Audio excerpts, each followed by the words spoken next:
एक कुटुंब, कबीला, नाते, रिश्ते, ये सब होंगे, मना नहीं, होंगे। एक कुर्सी दे दो बाबू, एक कुर्सी लगा दो संतों को। ये नाते, ये रिश्ते, ये कुटुंब, ये कबीले होंगे अपनी जगह, पर अंत समय में वो साथ निभाने वाला कोई दूसरा होगा, तो वो केवल एक देवाधिदेव महादेव होगा, कोई दूसरा। एक बात अपने जीवन में उतारिएगा बड़े ध्यान से।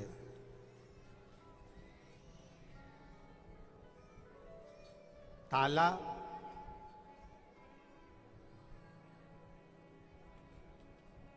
बहुत दिन तक बंद रहता है और उसमें चाबी नहीं लगाई जाती तो ताले में जंग आ जाती।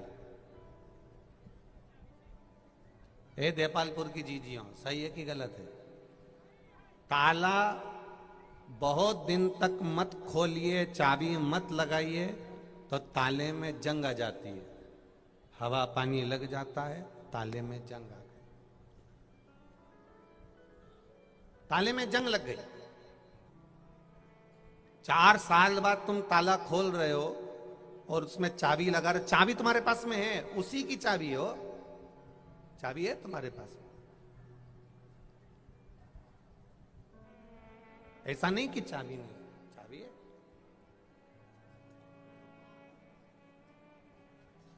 और चाबी भी उसी ताले की है, पर तुम लगा रहे हो और ताला नहीं खुल रहा क्योंकि उसमें जंग लग गई है। ताला भी वही है, चाबी भी वही है, पर 4 साल, 8 साल, 10 साल, 20 साल, 25 साल बाद चाबी लगा रहे हो तो उसमें जंग आ जाती है, और जंग आ जाती है तो वो ताला नहीं खुलता। फिर जो बुजुर्ग लोग हैं वो केरी घासलेट का तेल लियो, अंदर से जरा घासलेट का तेल ला, और जो घासलेट का तेल लगा के वो ताला में दिया ने 2-4 बार उके जमीट दिया जम के, फिर चाबी लगाई, अभी भी नहीं खुला। फिर कहीं का काका जी बोले आ, और काका जी बोले कि रुक जा थोड़ा, तार अभी घासलेट का तेल अंदर जान दे, थोड़ा रुक जा, काय को जल्दी करे, भी रुक जा तो खुलेगा। और फिर घासलेट का तेल उसमें डाल दिया और फिर चाबी लगाई, नहीं खुले। उन्हें कहा अब एक काम करो, थोड़ी देर इसको रहने दो, फिर थोड़ी देर में जंग जब हटेगी, जब 1-2 बार झटीकेंगे तब वो खुल जाए, खुलेगा।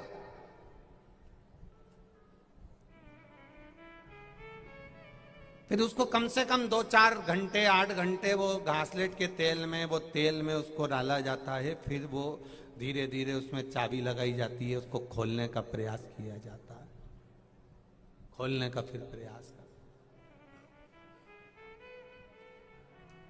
क्यों हमारे शास्त्र कहते हैं?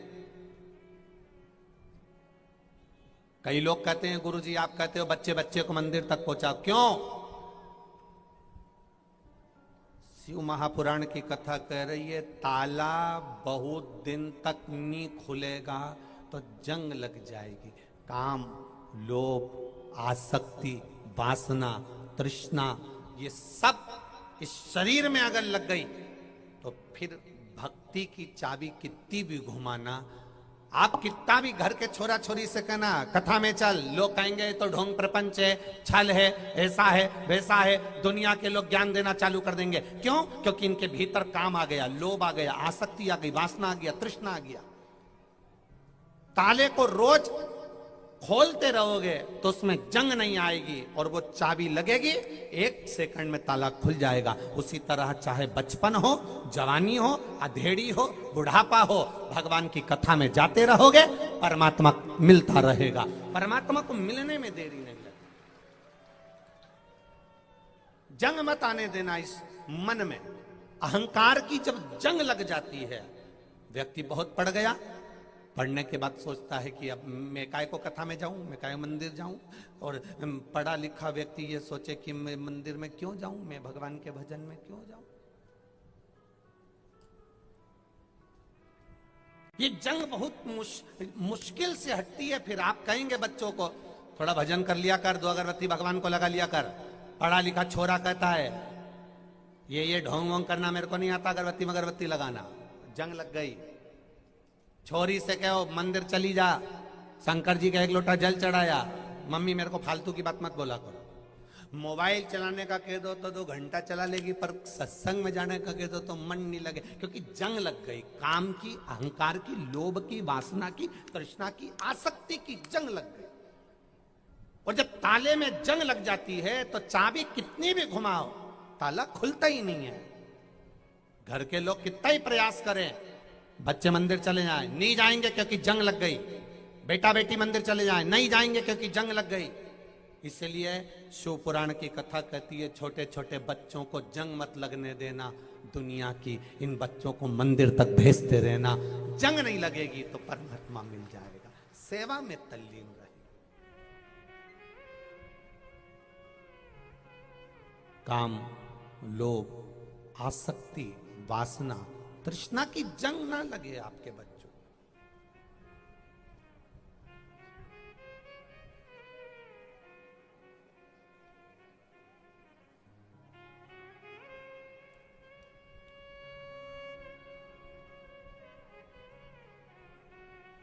जिनसे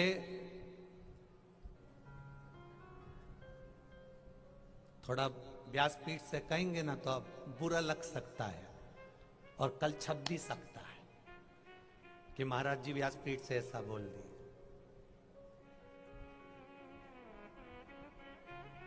जिनसे दुनिया डरती है उनकी औलाद उनसे कभी नहीं डरती है।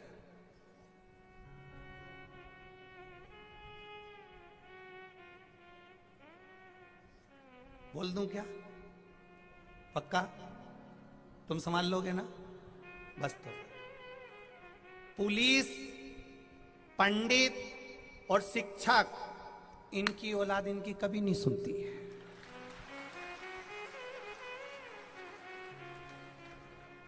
इनसे दुनिया डरती है। पुलिस वाले को देखेंगे तो दुनिया डरेगी, है देखा ये स्टे स्टार, ये वो, ये पद, ये प्रतिष्ठा। पर औलाद अहंकार में इतनी फूल जाती है, इतना अपने आप को समझने लगती है कि मेरे पिताजी ऐसे हैं, मेरे पिताजी ऐसे हैं। पर पिता अंदर से नर्म होता है। पिता का जीवन एक नम्रता का जीवन होता है। माँ अपने बेटे से कह देती है कि मैं तुझे बहुत प्रेम करती हूँ छोरा। बाप बेटे से बहुत प्रेम करता है, पर बाप कभी अपने बेटे से नहीं कहता कि मैं तुझसे बहुत प्रेम करता हूँ बेटा, क्योंकि बाप अपना पद बनाकर रखता है कि मेरी औलाद भी मेरे जैसे बनना चाहिए। मेरी औलाद, पिता कठोर दिखता है, पिता कठोर रहता है, पर पिता कठोर अंदर से नहीं रहता। एक भले उसका रुतबा रहे, एक वो कहे मेरे पिता की शान है, मेरे पिता तो ये हैं, मेरे पिता तो वो हैं, औलाद मालूम पड़े उनकी सुन के नहीं चले तो पिता का दिल दुखता है। तुम्हारे पिता जिस पद पर हैं, तुम्हारे पिता जिस प्रतिष्ठा पर हैं, तुम्हारे पिता जिस पद पर बैठे हैं, बच्चों को चाहिए, दुनिया अगर डरती है तो बच्चे भी अपने पिता के सामने कभी मुख चला कर ना जाएं, सम्मान कर कर जाएं बाप का। ये बाप की इज्जत होती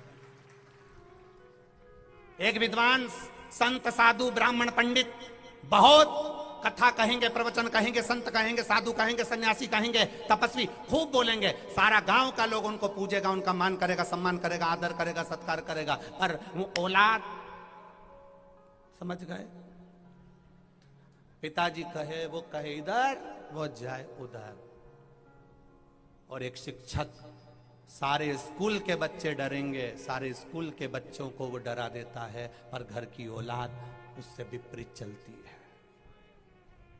बड़ी बड़ी विचित्र विडंबना है संसार की।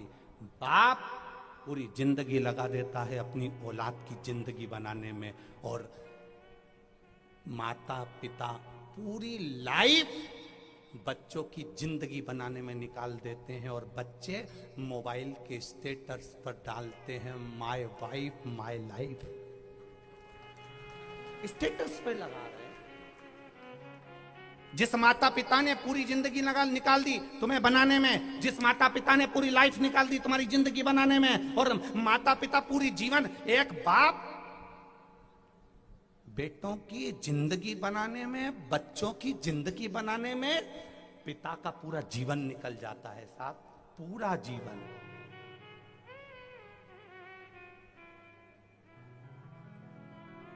पूरी जिंदगी निकल जाती है।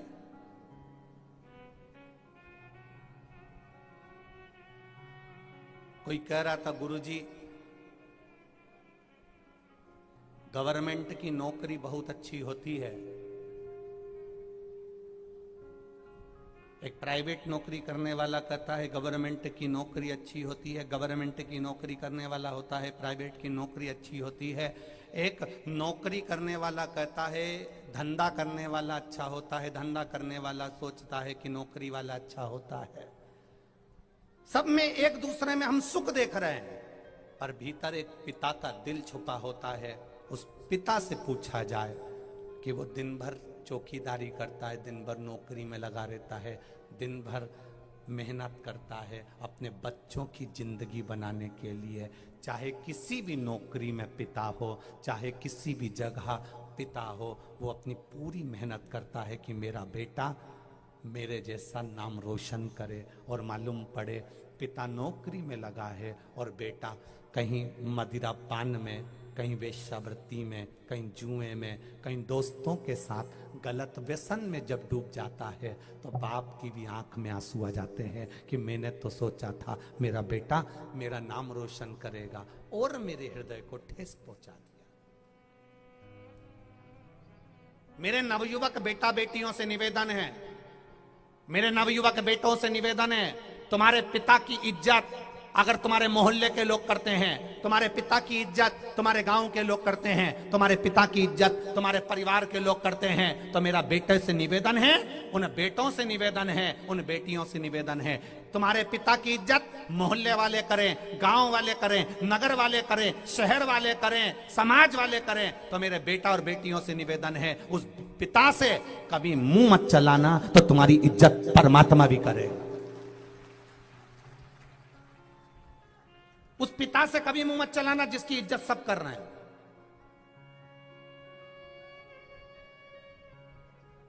जिस पिता के सामने समाज के लोग नहीं बोल पाते, जिस पिता के सामने कोई दूसरा नहीं बोल पाता, जिस पिता के सामने पिता की बात को दुनिया मानकर चलती है, और औलाद अगर मुंह चला दे, तो शिव महापुराण की कथा में कुमार खंड को, शिव महापुराण का कुमार खंड पढ़ना, उसमें लिखा हुआ है कि पिता से अगर कोई बच्चा मुंह चला देता है, जिसका इज्जत, जिसका सम्मान, जिसका आदर पूरा गांव, नगर, मोहल्ला, शहर, परिवार वाले कर रहे हो, और उससे अगर बेटा मुंह चला देता है, तो उस बेटे की जिंदगी अच्छी नहीं निकलती, उसका जीवन धक्के खा खा कर निकलता है।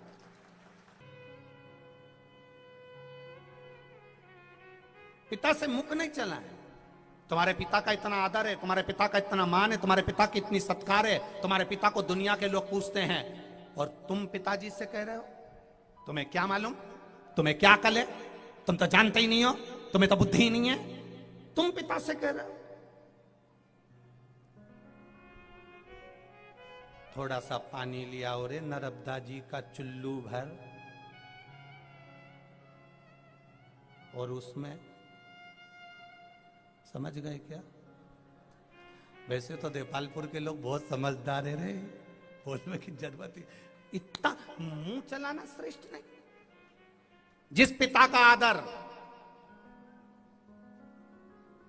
जिस पिता का सम्मान पूरी दुनिया करे, मोहल्ले के लोग भी कहें अंकल आप आते हो ना तो मोहल्ले में रौनक रहती है, आंटी आप आती हो ना भजन में रौनक रहती है, आप आते हो ना भजन में बहुत अच्छा लगता है, काकी जी आप आ जाते हो ना अच्छा लगता है, मौसी जी आप आ जाती हो ना अच्छा लगता है, बुआ जी आप आती हो ना घर में अच्छा लगता है, नानी जी आप आती हो ना घर में अच्छा लगता है। जिस नानी का सम्मान सारी दुनिया में हो रहा है, जिस मौसी का, काकी का, बुआ का, चाचे का, जिसका सम्मान, आंटी का, अंकल का, पास में रहने वाले पड़ोसी धड़ोसी जिनका सम्मान दुनिया कर रही है, और उनकी औलाद उनके वचन सुनकर कह दे कि तुम चुप बैठे रिया करो, तुम में अकल नहीं है, तुम चुप बैठे रिया करो। बस शिव महापुराण का कौमार खंड कहता है धक्के खाने के लिए तैयार हो जाना जिंदगी के। पिता का, माता का आदर करना अगर नहीं सीखे तो जिंदगी में कुछ नहीं सीखे, कुछ नहीं। काय की एजुकेशन है तुम्हारी जिसमें तुम माता पिता का आदर करना नहीं सीख पाओ? आदर करना सीखिए, सम्मान करना सीखिए।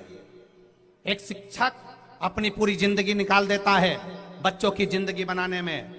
एक पुलिस में कार्य करने वाला व्यक्ति अपने घर के बच्चों को छोड़कर, चाहे वो पुलिस की नारी हो पुरुष हो, अपने घर के बच्चों को छोड़कर तुम्हारी जिंदगी बनाने में लग जाता है। एक टीचर, एक लेडी टीचर अपने घर के बच्चों को छोड़कर तुम्हारे बच्चों की जिंदगी बनाने में लग जाती है। एक गुरु, एक शिक्षक, एक संत, साधु, ब्राह्मण, तपस्वी, कथाकार तुम्हारी जिंदगी बनाने में लगा रहता है। और विचार करिएगा, आदर के संबोधन, बच्चों के आदर के संबोधन समाप्त नहीं होना चाहिए। जिस पिता ने पूरी जिंदगी निकाल दी, उस पिता के सामने कभी खड़े होकर मत कहना कि पापा तुमने ये गलत कर दिया। वो पिता है, उसने पूरा जीवन निकाल दिया तेरे लिए, पूरा जीवन। बुद्धि को संभालिए। थोड़े हमारे वचन आप लोगों को बुरे लग सकते हैं,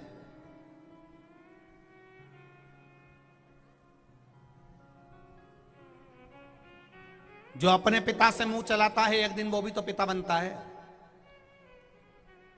बहुत सुंदर चरित्र है, बाल्यावस्था में सुना था, आप भी सुने होंगे। घर में एक बुजुर्ग पिता था, बीमार पड़ गया, बहुत खांसता था, बीमारी उसको दमे की थी। बहू ने कह दिया अपने पति से, सुनो पिताजी को बहुत खांसी चलती है, बच्चों को पढ़ाने के लिए टीचर आते हैं, बच्चे अच्छे से पढ़ नहीं पाते, दिन भर पिताजी खांसा करते हैं। इन पिताजी को माली का जो कमरा है, पीछे जो चौकीदार का कमरा है, माली का कमरा है, पिताजी को वहां पर लगा दो और पिताजी को वहां रख दो और पिताजी से कह दो यहां आने की जरूरत नहीं है। उनको एक घंटी लगा दो, घंटी बजाएंगे। पिताजी जब घंटी बजाएंगे तो मैं खाने का सामान दियाऊंगी, चाय दियाऊंगी, नाश्ता दियाऊंगी, भोजन दियाऊंगी। वो घंटी बजा दें, मैं देकर आ जाऊंगी। बेटे ने अपने पिताजी से कह दिया, पिताजी तुम पीछे वाले कमरे में सो जाया करो, अंदर मत आना, तुम्हारी बहू तुम्हें सामान लाकर दे देगी, बस तुम घंटी बजा देना। पिताजी ने, बेटे ने घंटी लगा दी पिताजी के बिस्तर के पास। पिताजी घंटी बजा देते, बहू सामान भेज देती। एक दिन पिताजी ने घंटी बजाई, बहू ने सामान नहीं भेजा। सुबह बेटे ने अपने पिताजी से जब अलग रहने का कमरा दिया तो कहा, तुम्हें मेरी कसम है तुम अंदर मत आना, बस घंटी बजा देना, तुम्हारी बहू ला कर दे देगी। पिता देखिए कैसा होता है। एक पिता क्या चीज है वो समझने का प्रयास करिएगा। बाप जब चला जाता है ना, तब मालूम पड़ता है कि बाप शब्द क्या है, पिता शब्द क्या है। एक नारी से, एक बेटी से पूछना, जब तक मायके में पिताजी रहते हैं ना, तो बेटी भी छाती तन कर कहती है